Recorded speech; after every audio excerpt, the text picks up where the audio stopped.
머리띠 할 때 맨날 쓰는 고무줄은 잘 쓰니까 쫄깃쫄깃해요. 근데 오랫동안 안 쓰면 늘리면 바로 파삭하고 끊어지는 거 보셨죠? 힘줄이 끊어졌다, 뭐 인대가 끊어졌다, 근육이 찢어졌다 라고 하는 것들이 다 이러한 원리예요.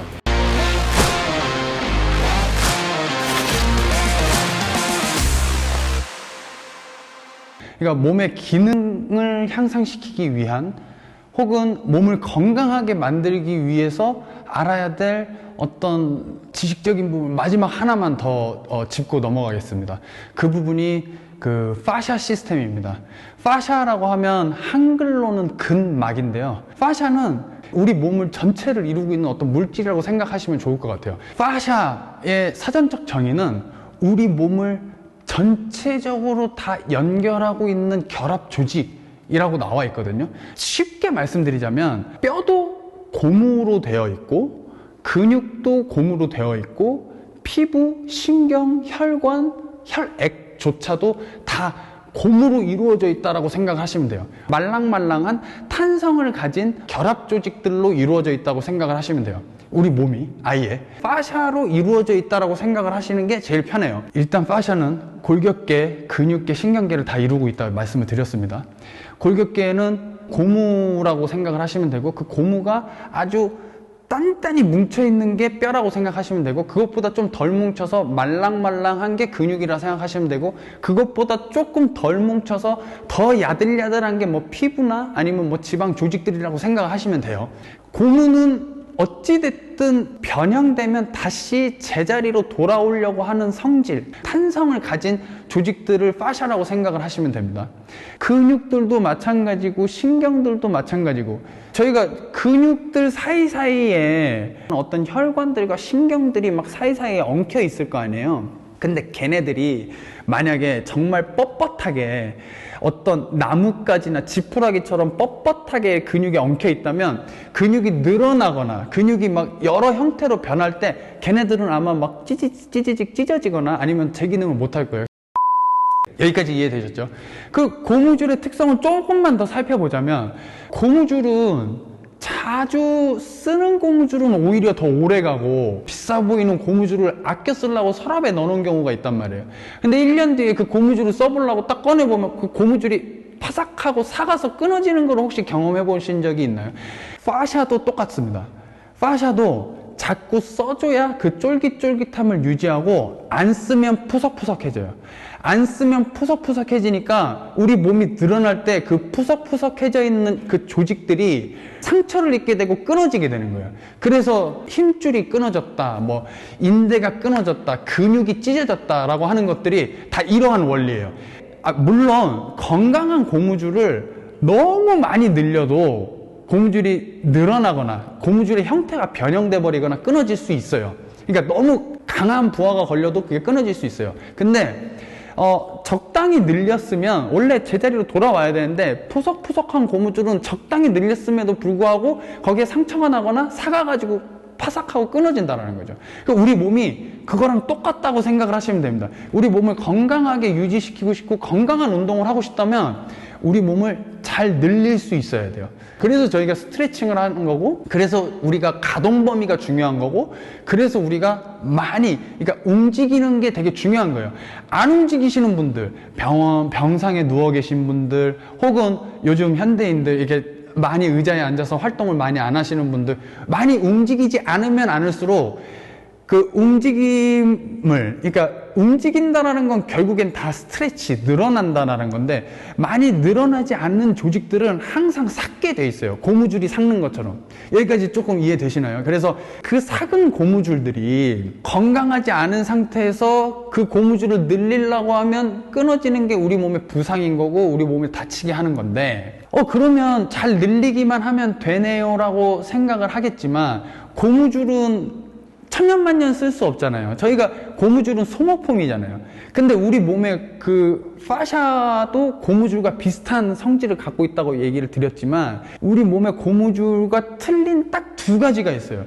그 두 가지를 이해하시는 게 지금 저희 트레이닝을 이해하는데 키포인트입니다. 그 두 가지가 뭐냐면, 파샤는 일반적으로 우리가 알고 있는 고무줄과 틀린 첫 번째 특징이, 그냥 고무줄은 저희가 쓰다가 어떤 상처가 나고 형태가 변형되고 아무튼 소모품인데, 파샤는 상처가 나면 우리 몸의 회복, 그 다음에 그거를 힐링, 그러니까 치유를 해요. 자체적으로, 우리 몸이 자체적으로 그 고무줄이 상처가 난 걸 치유를 하게 되어 있습니다. 그래서 힐링 프로세스가 일어납니다. 고무줄이랑 가장 틀린 점 중에 하나예요.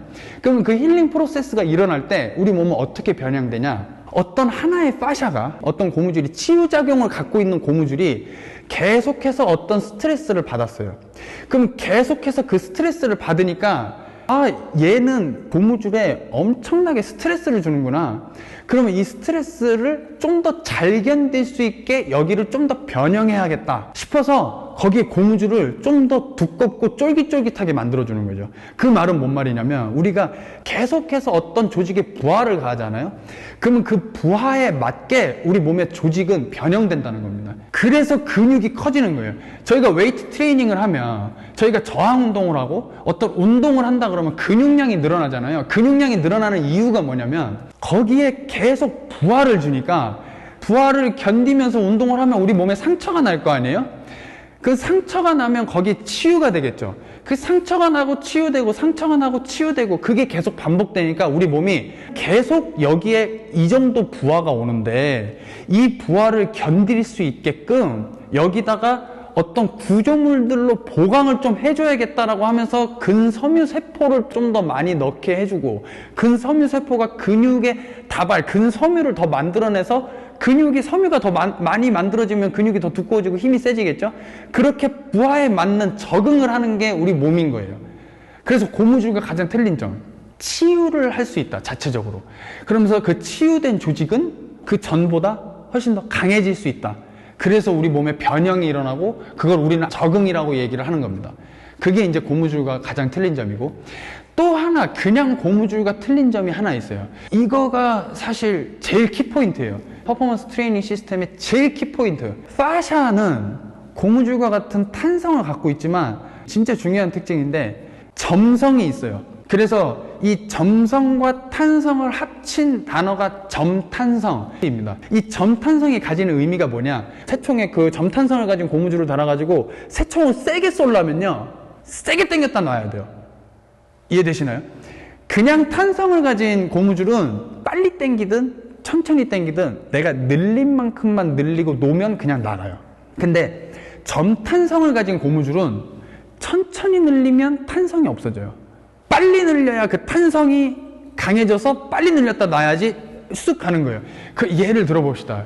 우리 몸은 고무줄이라 그랬죠. 그러면 제가 깊게 스쿼트를 지금 앉았어요. 깊게 스쿼트를 앉았다라는 거는 지금 우리 몸을, 나를 점프시킬 수 있는 어떤 근육들을 제일 많이 늘린 거란 말이에요. 제일 많이 늘린 상태에서 우리가 점탄성이 없고 탄성만 있었다면 하늘에 있는 모든 걸 되게 높게 점프할 때 제일 많이 늘렸다가 점프하는 게 가장 점프가 높을 거예요. 이해되시죠? 그렇게 따지면 높이뛰기 선수들이 달려가가지고 한 발로 빵 하고 뛸 때 탄성만 갖고 있으면 달려가가지고 그 너물 바 앞에서 가장 고무줄을 늘렸다가 점프를 하는 게 가장 높을 거예요. 근데 우리 몸은 점탄성이라는 거예요.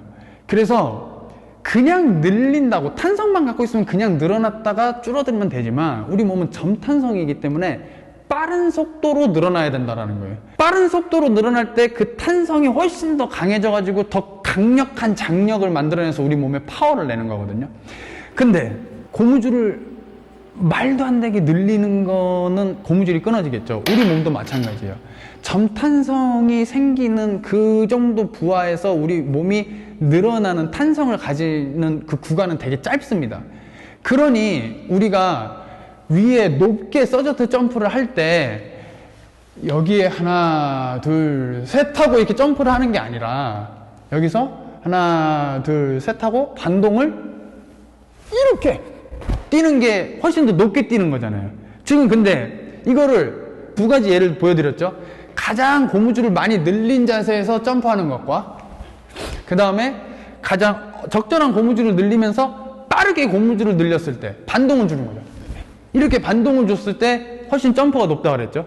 그러면 조금 더 나아가서 이렇게 반동을 준 점프와 반동을 순식간에 고무줄을 늘렸다가 줄어들게 하는 그 점프와 아니면 여기서 천천히 늘렸다가 이렇게 뛰는 점프와 뭐가 더 높겠습니까?